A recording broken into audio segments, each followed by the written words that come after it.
on The Walking Dead. She has been playing dictator since we left. I'm calling the shots because that's how everyone voted. As for me killing you, it's always on my mind. We are auditors for the Commonwealth. You are under level 1 assessment. Let's go, let's go! Oh, Mira. Yumiko. I have to stay.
Rusted shut. Safe bet that they all are. Where's Maggie? She was right behind me.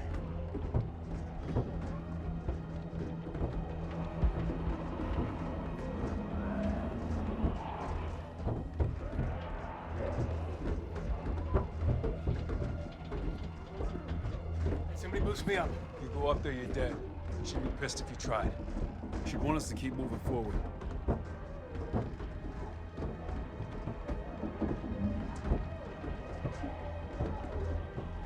right, we need to get that door open. Then we'll go from car to car until we hit the front of the train, then we'll hop off. And then we just keep going.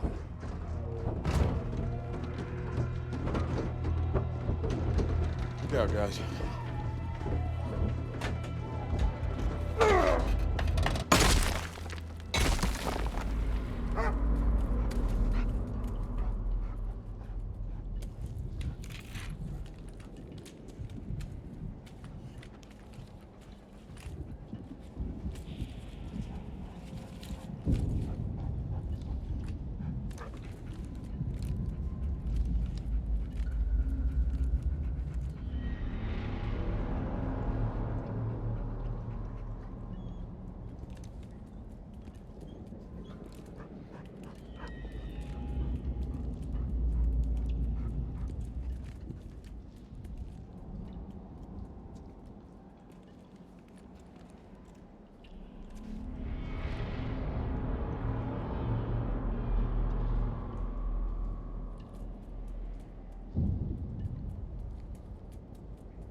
You know what this means, don't you? The photo board. The Commonwealth That was a is wallet-sized photo of you, which means it was in your brother's wallet, which means he kept the wallet on him in the apocalypse, possibly for 10+ years. And who does that? He sounds awesome. real. What? And also what you said. So what's the plan? They have structure, laws. Someone here's in charge, and I'm gonna speak to that person. That's it? The plan is talking? Yes. Cold as ice, demand results. What? Nothing. It's just... It's your bro. You sure you can be cold as ice? Yeah, I was a lawyer. It comes naturally. Look, I love my brother. I hadn't seen him in a really long time before all of this, and I assumed it doesn't matter. I'll be fine as long as I can speak to that.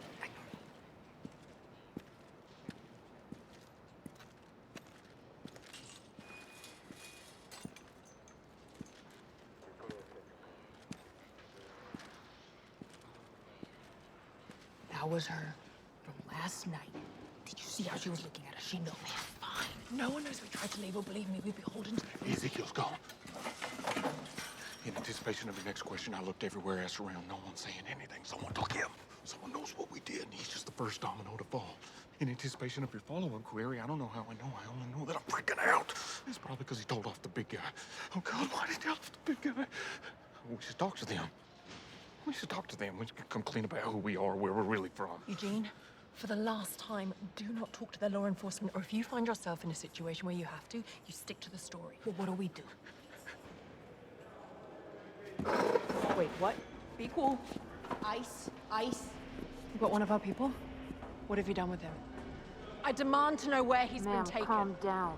I don't know where your friend is. Well, then there's no reason for us to continue this conversation. I'd like to speak to somebody who can actually give me answers. Who do you report to? You want to speak to my supervisor? That's right, we want to talk to the manager.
I'm not sure why you're here. You've already been assessed. You think you've been assessing me? No, dear. I've been assessing you. You don't know anything about Your me. community's large and organized. There's a bureaucracy, and you're part of it. You probably had a job like this before the world fell. If I had to guess, I'd say forensic psychologist. Perhaps you were an academic. Researcher? Your role is to assess threat for your community. You ask about who we were because someone above you has decided that that's a good baseline position from which to judge who we are. So you poke around the dusty corners of our brains, test our sense of boundaries with queries about our toileting habits. You raked one of my people over the coals due to a $2 bill, which makes me believe your currency is the US dollar, and that you need to strictly control the amount in circulation. You use familiar money as a powerful psychological tactic because you know how desperately people miss the old world. You want to understand what we're capable of, and whether we can enhance your community or if we'd simply be a drain on resources. But the truth of it is, you need to justify your existence too. Because isn't it almost more valuable now to have someone who can haul the trash and keep the streets free from disease than someone who can write endless lists of questions, given that at the end of the day, you just need to rely on your gut instinct about whether or not the person across from you will or won't murder you in your sleep. But you're both people that follow the rules. I was a lawyer. I like rules. They bring order to the chaos. Which means you need me. I have reason to believe my brother, a thoracic surgeon, is living out the Commonwealth and is looking for me. I'd like expedited processing for my group, as per your community's asylum and immigration policies. Where did you go to school again? Undergraduate at Oxford, JD is from Harvard, which you very well know. Would you like me to list my professional credentials again?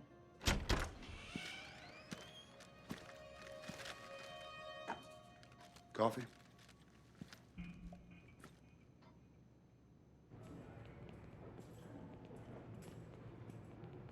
Stop moving. You're taking my nerves over the edge to a proverbial 11 on a scale of 10. I can't help it. We've been waiting and waiting, and now I have to be really, really bad. I shouldn't have mentioned it. I'll be right back. No more splitting up. Eugene, if that fine-ass dude in the orange suit just walked in here with a coffee, things must be going good for Yumiko, right? Maybe she'll be out by the time I'm back.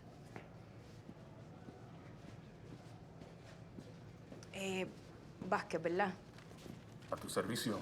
¿Tú crees que hay alguna manera que yo pueda ir afuera y usar el hoyo donde ustedes hacen que la gente orine? ¿Y por qué no usas el baño? ¿Cómo con baño? ¿Hay un baño? En el pasillo. A la derecha. ¿Y sirve? Do you have toilet paper? Well, shit. I'm excited.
Why don't you guys handle that one? You're getting tired out.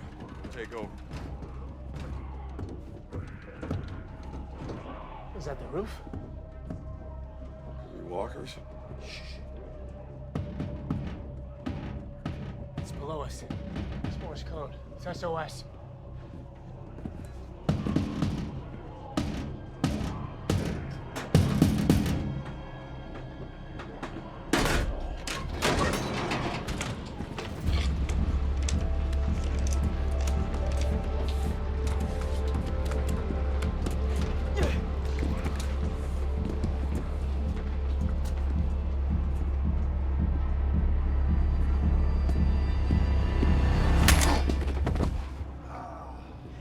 slipped.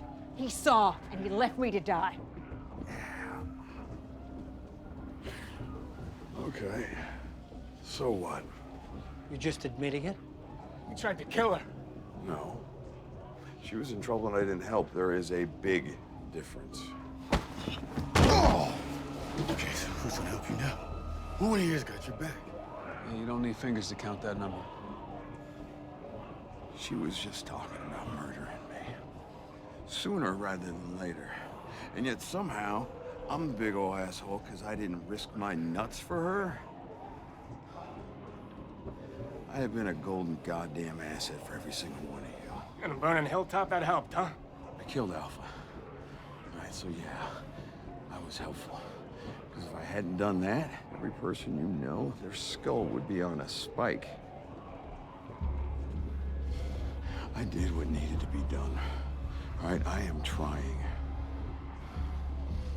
Yeah, okay, I'm not buying a word of it. Same. Nod, and it happens. We can get through the city without him. Help! Help me, help! Later. Help! Help! Gage? What happened? Oh, we got lost in the tunnels. Walkers are everywhere. They might have gotten How'd he more. get in there? I got a door open on the far end. Did you close it? Gage? Hey, this one seems a bit looser. Sasquatch, give me a hand. We open that, they'll all get in. He's right there. I know he is. To hell with you. Alden? Come on. Are you insane? Move! Move! Maggie? Maggie! Open the door! Look, I'm sorry, okay? I'm sorry. I made a mistake and I'm sorry, but I want another chance. Okay, I won't do it again. I won't do it again. I'll be better, please. I promise. Please. Maggie, listen to me. We have time. We can get that door open. Maggie! We don't have the ammo to clear them.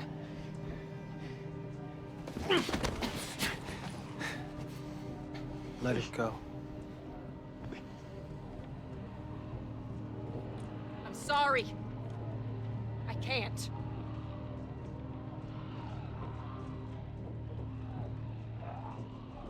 Liar.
Pardon me, I've been waiting for my friend Yumiko. She's in that room right there. I was wondering if you might be able to provide or procure for me an ETA for when she might be done. No one's in there. But I watched my friend walk in there with the two questioners, and I haven't seen her or them walk out. If you could just check. No one is in there, sir. My other friend went to use the ladies' room. What friend? I need you to leave. Now.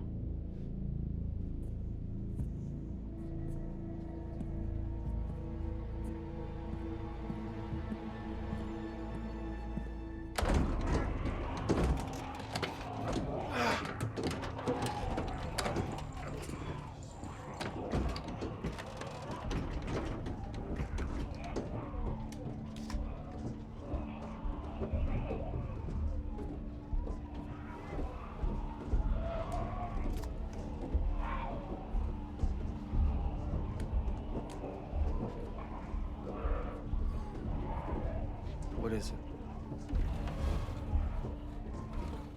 Bad memories.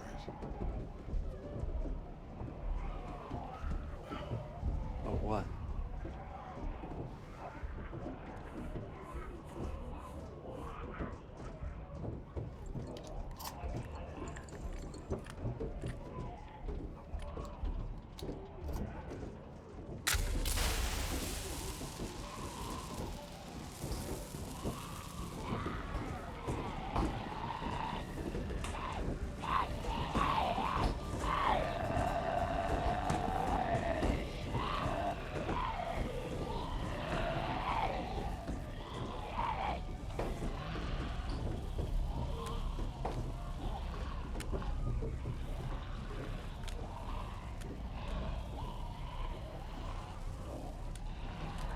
You guys don't want to look at him. Why? Why won't you look at him? All that is the shell of a man who died a coward. It's a hot take, Father. Who's scared? They didn't deserve to die like that. In the worst way imaginable. There are worse ways. A lot worse.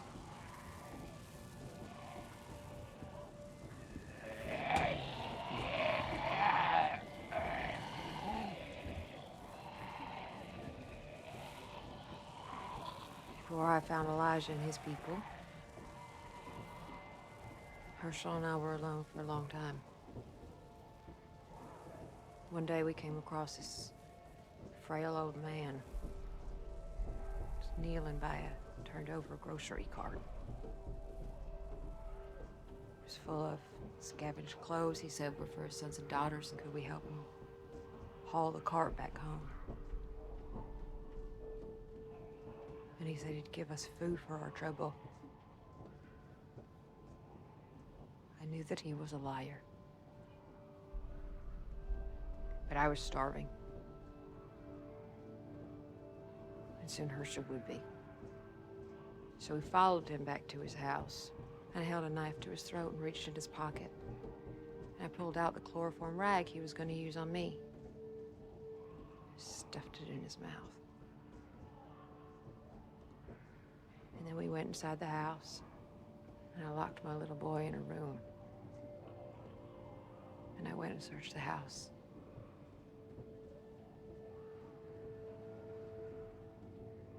There were these 3 deformed, I wouldn't call them men.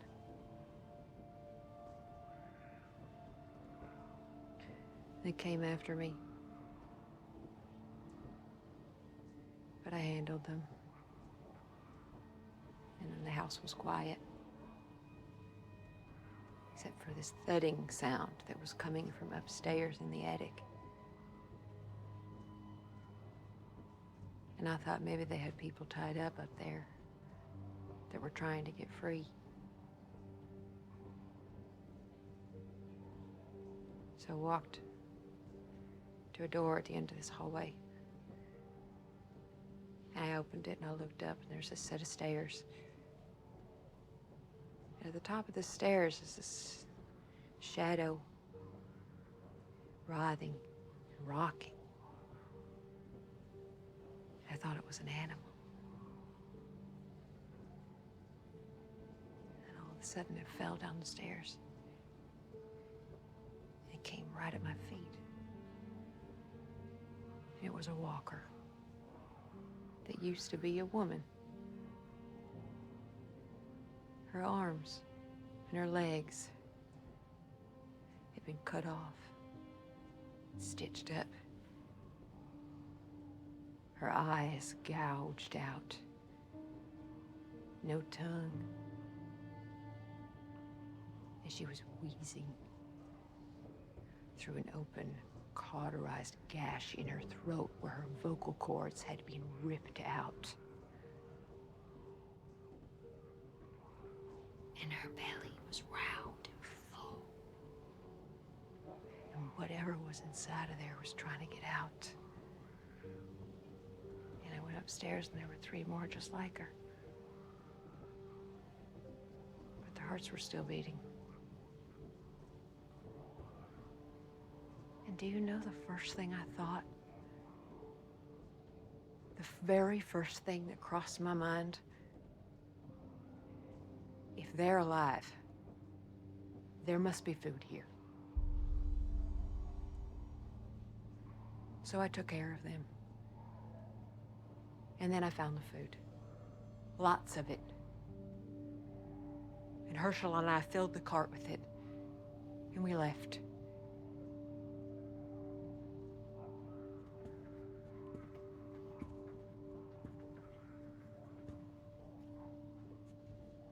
I don't feel anything when I tell you that. Do you understand me? Because that is what's out there. And seeing it, I lost something. And I don't think it's a bad thing that it did. Because it has made things so much clearer.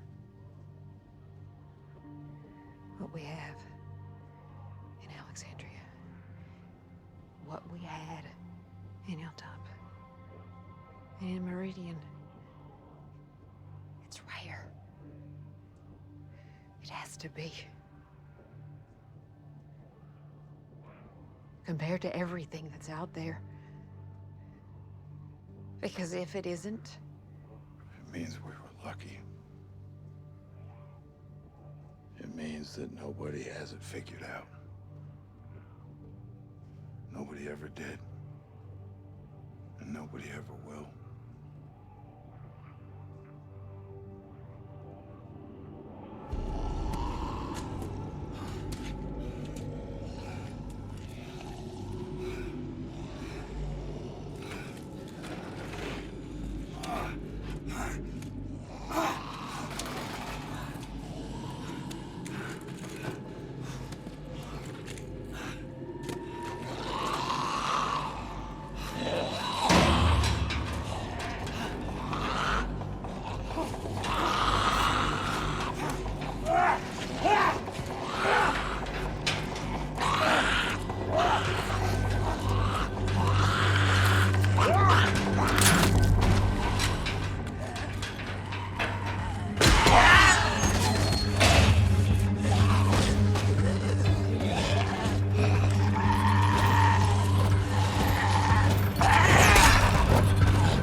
How bad is it?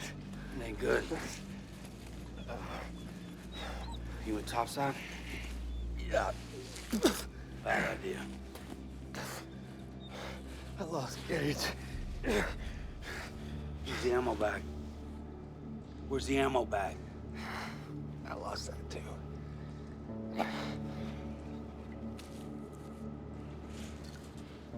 Don't stop, but don't waste that on me. Here, it's all I got.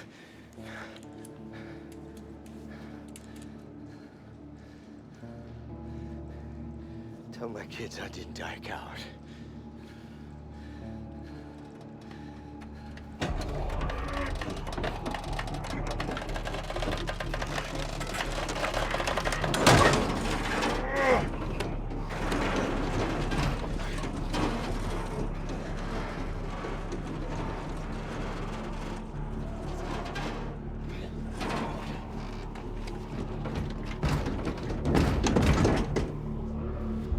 It's blocked.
What have you done with my traveling companions?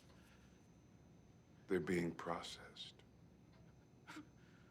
Processed? As in administratively? Processed as in bologna or other meat stuffs? This inquiring mind needs to know. I want to see them. You like feeling nervous? No. Only one thing gets my heart up. When I'm out there, battling the dead, the magenta swarm. It's just pumping. Every time. But not in a bad way.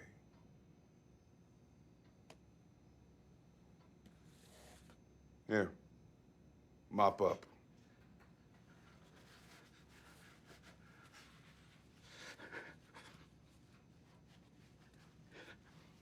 I think that You can't lie for shit.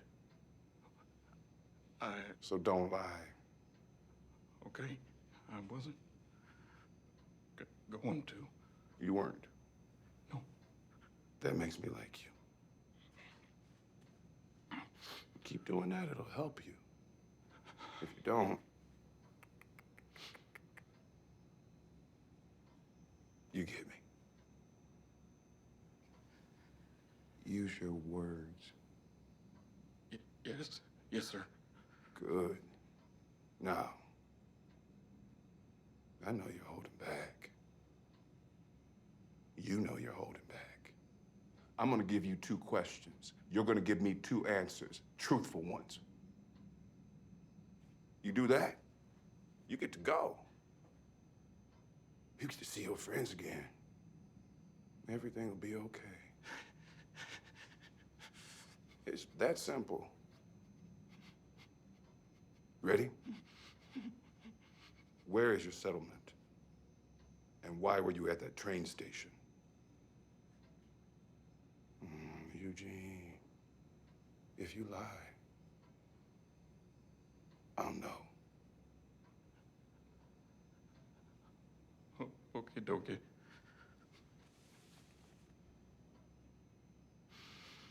You're right. I have been holding something back. Frankly, I wanted to speak up before this, but I was afraid of what my friends would think. I haven't always been the most emotional fella, but my 10,000 plus hours of death, loss, and fear have opened me up a little bit. In the course of our travels, I found this radio. Night after night, I would speak into the void, holding on to a what if. As fools are wont to do, and I'm nothing if not a fool.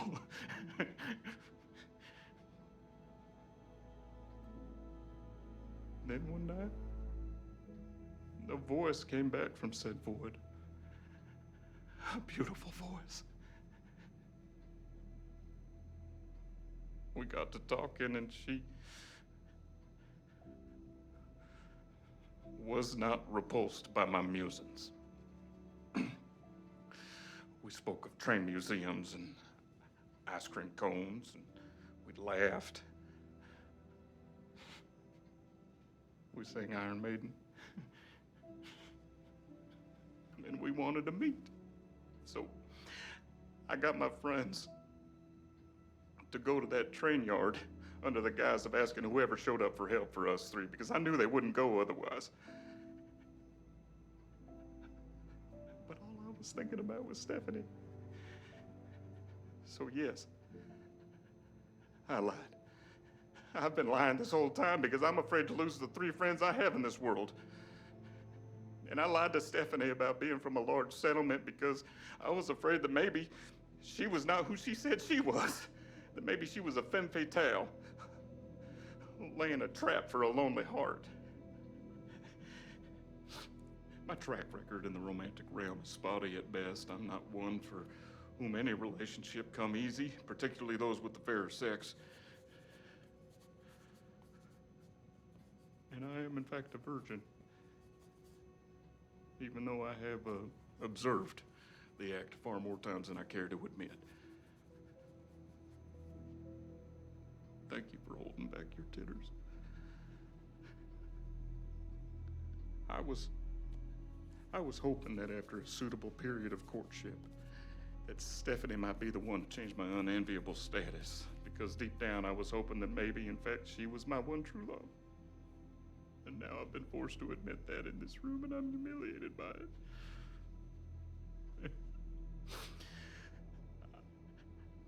I'm afraid that if Stephanie finds out that I wasn't honest with her either, that she might want to have nothing to do with me anymore. So here I am. Very relieved to get that off my chest. Because everything else I've said up to this point has been a goddamn truth.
Okay, Red.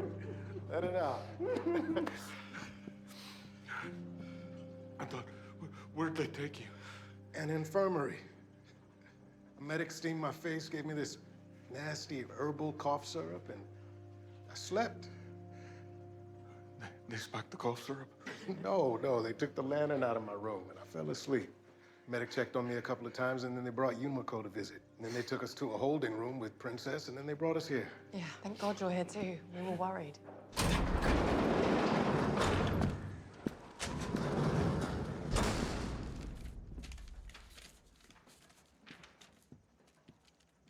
Pursuant to Section 114A of the new Articles of Perpetual Union, in deference to traditions established by Article 1, Section 8 of the Legacy Constitution, and Article 14 of the Legacy UDHR, you have successfully completed initial processing and consideration for asylum and citizenship in these United Townships.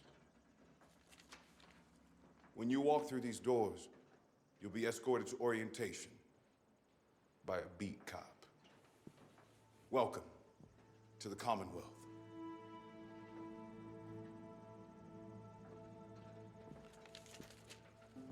I went to West Point, asshole.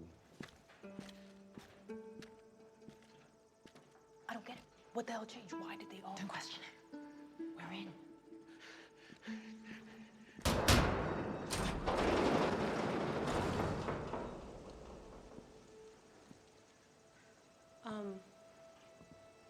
Which one of you is Eugene?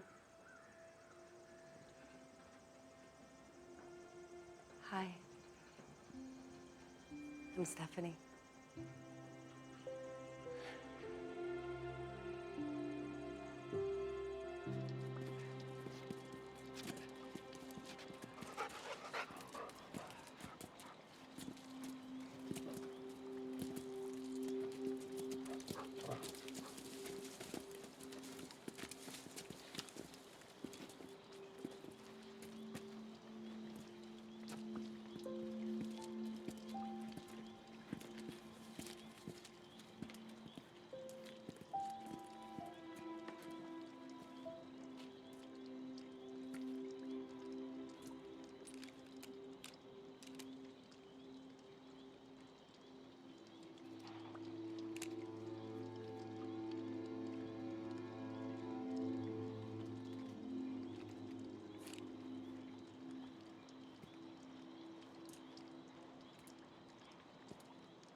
What is that?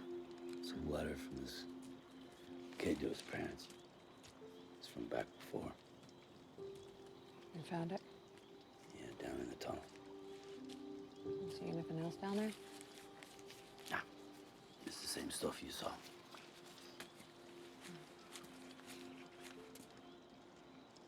We heading out?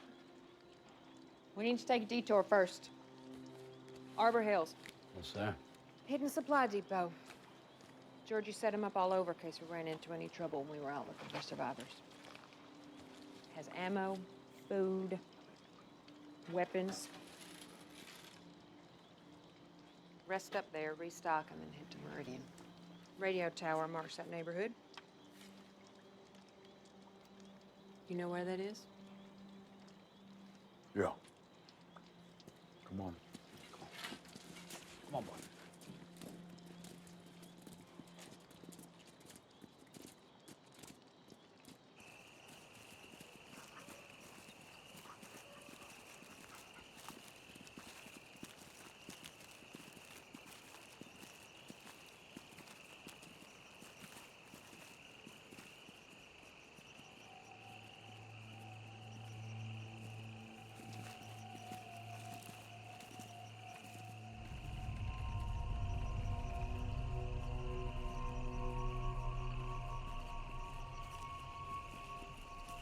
This place sure has gone to shit since last time I was here.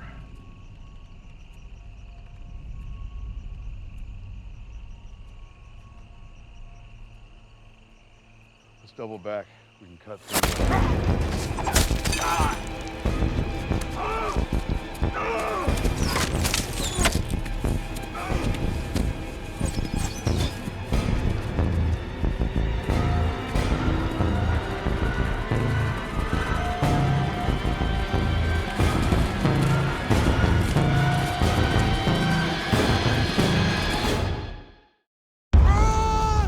You tried to kill my friends. Don't be scared. I'm not. Things change. We need to rethink your plan. The plan doesn't change. We need that food. Walls are about to fail. Well, if we don't get those horses, we're all gonna starve to death. I thought you were a man of God. God isn't here anymore.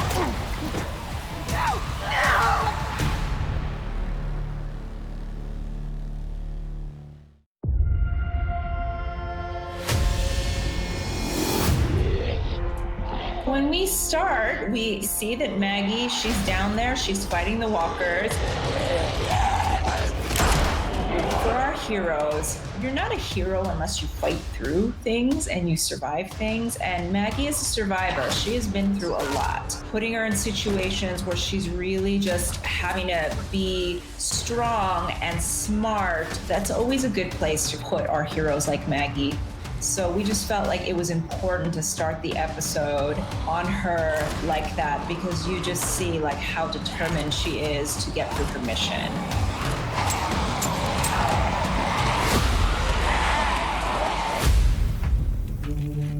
Daryl, in a lot of ways, is in this very atmospheric part of the story, but it's all important to kind of remind us of stakes and what's out there in the world. And we like this idea of showing this mural. We wanted to touch on these themes of high and low class, which go throughout the season. At the top of the mural, you'll see this family wearing crowns, and then Daryl scans his flashlight down. You see it's the same family, and they're still wearing the crowns, but they're now homeless, and they're looking for food. And you see people who are in crowns that are being torn apart, not by zombies, but by other humans. And so we were trying to tell the story of what happened in these subway tunnels, and the backstory of it is that there was this massive class struggle that happened. People wound up being murdered and stuffed in bags. And so you see a mixing of people who are homeless along with people who had a lot of money. You know, there's a guy in a suit with just a suitcase full of cash that he tried to run away with, which you now think like, well, that was useless. And then you even see a different context for money because he finds this bag of things left behind by children who are forced to be almost adults in their own right. And you see something that was a bill that became just notepaper for this child to leave a message to parents, and clearly they never found each other. You know, there was a bunny that Maggie saw on the tracks, and you see the photo of these two beautiful children, and the daughter had the stuffed bunny. So they either didn't make it, or at the very least, they had to run and leave that toy behind. So for Daryl, as he's kind of going through, it's a reminder for him that the mission they're on is to prevent their people from winding up in a place like this. Keeping them afloat is worth the sacrifice for our heroes. Some of the things that we love about Princess is that she is just this bright, shining light in the middle of this dark world. She is authentically who she is. She's been through so much trauma, but is looking to connect with people. You know, we're playing this character as having ADHD, and we've tried to kind of be true to some of the mental health struggles that sometimes accompany that, because you just think in a different way. And sometimes people don't accept that. But, you know, we've seen that she's incredibly observant, and that because she can sort of hyper-focus on things, she notices things that a lot of people miss. And so that in and of itself becomes this thing that helps our people almost escape in the first episode. I also think, like, you know, she's not shy. She just kind of is like, well, I gotta go to the bathroom, so I'm just gonna talk to this guy. Do you have toilet paper? I'm excited. The fact that she is somebody that is not afraid to try to connect with people is something that's going to take her really, really far at the end of the day. You want to speak to my supervisor? That's right, we want to talk to the manager. When Maggie comes back in the train car and just says, I slipped and he saw me do it and he left me to die, and he's like, Okay, so what? that's just Negan. I don't think he feels a lot of shame about, like, the things that he does as a survivor. And I think he's always been oddly a straight shooter. He pretty much tells you who he is and what he thinks. And he tells every person what he thinks of them. Like, a lot of times, like, he can be a real bully at times, like, to people, and just kind of call them names and things like that. I'll tell you what I'm hearing, band heads. I'm real close to shoving a gag in your mouth. Well, why don't you get up on your little tippy toes and try? There's definitely no not knowing where you stand with Negan. Hey, this one seems a bit looser. Sasquatch, give me a hand. In the scene with Gage, we felt that it was really important to come to a point in this story where a horrible decision had to be made. Gage is so young. I mean, the guy is kind of a jerk. He was part of the group that was bullying Lydia at Alexandria. He was sort of complicit in this attack on her. But we thought, like, you know, somebody like that who's still kind of young and growing, he's out on this mission because he wants to try to help and try to redeem something. But he made some bad choices once again. Gates! He took our supplies. He runs off at the first opportunity and he takes supplies with him. When he comes back, our people would have let him back in if they could have. But I think when they look at the math of, like, you've got a herd of zombies coming after you, you were a coward. If we let you in, now we're gonna use our ammo, we're gonna use our energy. You might die anyway, and we might all die. I think that Maggie kind of looks at that and she thinks like a general and goes, like, you're an acceptable loss in order for the rest of us to go on. But that doesn't make the decision any nicer or easier, because he also takes his moment to kind of say, F you, like, if you're gonna do this, then you're gonna watch me turn in front of you. Like, that's what's gonna happen.